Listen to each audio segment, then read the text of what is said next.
Bonjour à toutes, aujourd'hui je vais vous présenter les poches plaquées pour notamment à l'arrière d'un jean puisque ça pose souci pour les débutantes.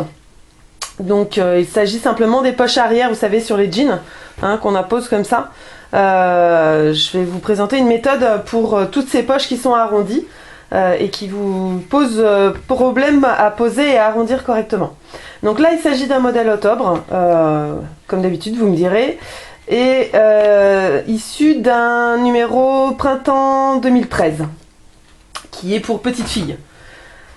Dans un premier temps, j'ai déjà préparé donc mes poches avec le revers en fait qui est déjà fait, n'est-ce pas? Et je les ai déjà surjetées sur le bord pour éviter qu'elles ne s'effilochent. Et j'ai préparé, je sais pas si on voit très bien ici, mais j'ai préparé l'endroit où va être placée la poche. Bien entendu, j'ai noté ça sur l'envers, mais ça sera placé sur l'endroit du jean. Donc, on va démarrer du coup avec nos petites poches. On va devoir faire un peu comme pour les fronces à la machine. On va faire un grand point, c'est à ce niveau-là, sur les arrondis. Là, on pourrait même faire effectivement en bas parce que c'est légèrement arrondi. Moi, j'ai tendance à ne faire que le nécessaire, c'est-à-dire juste de là à là pour pouvoir tirer indépendamment l'un ou l'autre des fils et pouvoir arrondir convenablement, enfin à ma guise en tous les cas, la partie la plus arrondie.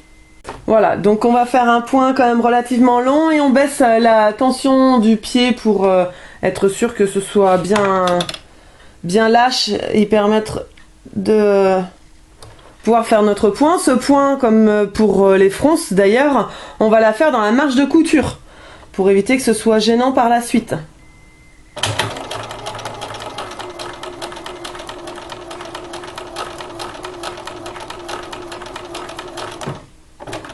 Donc on maintient bien le tout puisque il n'y a pas de tension, donc il faut bien tout tenir pour pouvoir venir tirer nos points et couper le fil.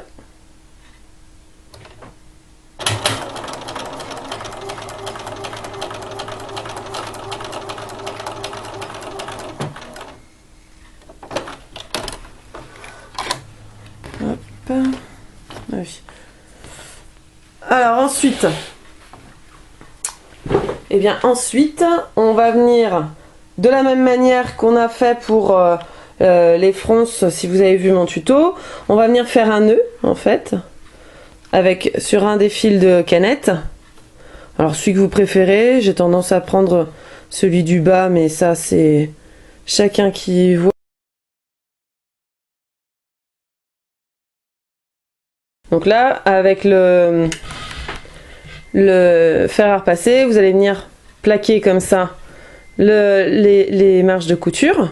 Et pour faire l'arrondi, vous allez venir tirer hop, vos petits points comme ça, qui vont vous permettre d'arrondir et donc d'avoir un pli correct. D'accord? Et après, vous n'aurez plus qu'à retendre comme ça pour avoir quelque chose de parfaitement arrondi. Pardon, parfaitement arrondi comme ça. D'accord? Donc là, il ne reste plus qu'à bien marquer tout ça au fer et ça sera fait. La deuxième méthode consiste à faire avec le patron, en définitive, refaire la même forme, mais sans les marges de couture, en carton ou quelque chose de suffisamment dur, pour pouvoir venir le placer au centre et rabattre tout simplement tout autour. Personnellement, j'aime moins cette technique parce qu'on a tendance à faire en fait ce qu'on fait même sans carton, c'est-à-dire qu'on a tendance à faire des petits coins comme ça. En fait, ça fait des petits angles, vous voyez, comme ça. Donc c'est pas forcément très heureux une fois qu'on retourne, ça fait pas arrondi. Enfin, quand on compare, bien entendu, si moi je fais ça et je fais ça, je trouve moins heureux d'avoir ce petit bout, voilà, qui est quand même relativement pointu, d'accord, à ça qui est quand même parfaitement arrondi. Voilà, donc j'ai repassé et bien plaqué à l'arrière toutes mes marges de couture, d'accord, avec les beaux arrondis. Maintenant, on va pouvoir retirer les fils. Alors, une petite chose aussi sur laquelle je vous ai pas parlé, c'est qu'une fois que vous plaquez à l'arrière vos marges de couture avec le fer à repasser. Pour le haut, vous avez l'opportunité, vous voyez, de faire un petit repli comme ça à l'intérieur. Ça évite tout simplement que lorsque vous allez plaquer vos poches, si vous le laissez comme ceci, par abattu, vous allez avoir tendance à voir en fait ce petit morceau qui est pas forcément très heureux. Que vous ayez une surjeteuse ou non d'ailleurs, puisque moi c'est surjeté et je trouve pas ça forcément très heureux. Donc je fais un petit repli comme ça, j'écrase bien avec le fer, et du coup on va les coudre avec ce petit morceau plaqué. Ce qui fait que quand on regarde la poche du dessus, c'est beaucoup plus fini, beaucoup plus joli. Alors effectivement ça fait une petite surépaisseur à passer pour le début et la fin de la couture de la poche. Mais ça vaut le coup de le faire. Après, pour débuter la couture, vous avez des petites choses comme ceci, en fait, hein, ce qu'on appelle des passes épaisseurs. Mais vous pouvez aussi vous en passer. Vous pouvez aussi prendre simplement un morceau de tissu, même tissu ou autre, qui ferait en tous les cas la même épaisseur que votre début de tissu, pour le mettre à l'arrière de votre pied presseur, qui va éviter que votre pied presseur ne reste pas à l'horizontale, et qui pour le coup va vous aider à partir même s'il y a une épaisseur supplémentaire. Voilà, donc maintenant on va pouvoir passer à l'étape de la pose sur le dos du jean. Il va vous falloir vos épingles, d'accord, et il va falloir aussi que vous marquiez avec des épingles juste votre petite marque que vous avez faite sur votre patron pour l'emplacement de la poche. Ça va vous aider à la poser. Hop. Donc là ma poche elle est marquée. Je ne sais pas si vous voyez bien.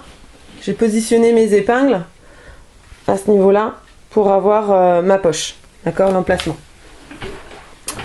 Donc on va venir prendre soin effectivement que mes petits coins soient bien rabattus. Et on va venir poser le long.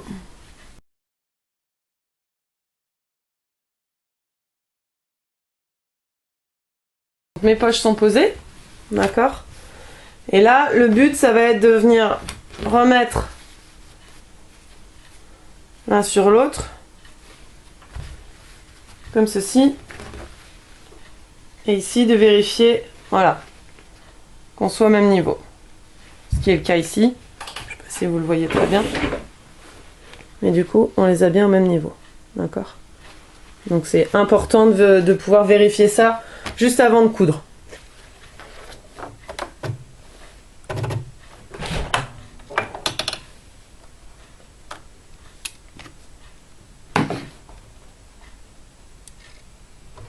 Donc comme on a dit, effectivement le pied il démarre forcément légèrement en porte-à-faux, donc on va l'aider à rester horizontal.